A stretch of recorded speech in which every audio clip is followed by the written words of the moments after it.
آموزش ساخت ساچ بزن دستی با قاشق و چوب. قاشق رو به 2 تکه مساوی تقسیم میکنیم. کف قاشق رو سوراخ میزنیم، با یه ورق سنباده میزنیم. الان چوب رو میاریم، سوراخ ایجاد میکنیم داخل چوب. کف قاشق رو که سوراخ کردیم داخل چوب میزنیم و با یه میخ یه فنر محکم میکنیم که بشه به عنوان ماشه ازش استفاده کنیم. 2 تا سوراخ دیگه 2 طرف دسته قاشق ایجاد میکنیم با 2 تا میخ دیگه که میبریم و 2 طرف چوب میذاریم و محکم میکنیم که دیگه ساچممون ماشمون از جاش تکون نخوره.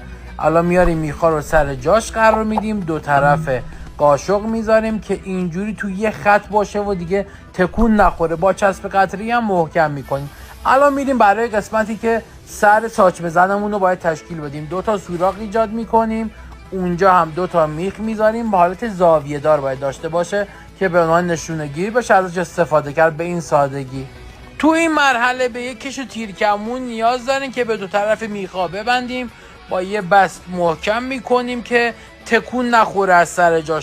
ساچمه رو داخل قسمتی که میخواد شلیک رو انجام بده میذاریم، میکشیم که به میخ اولیمون اتصال پیدا کنه و با حرکت قاشق که همون ماشه بشه شلیک میشه. به همین سادگی. اگه این آموزش رو دوست داشتین ذخیره کنین بفرستید برای دوستانتون. لایک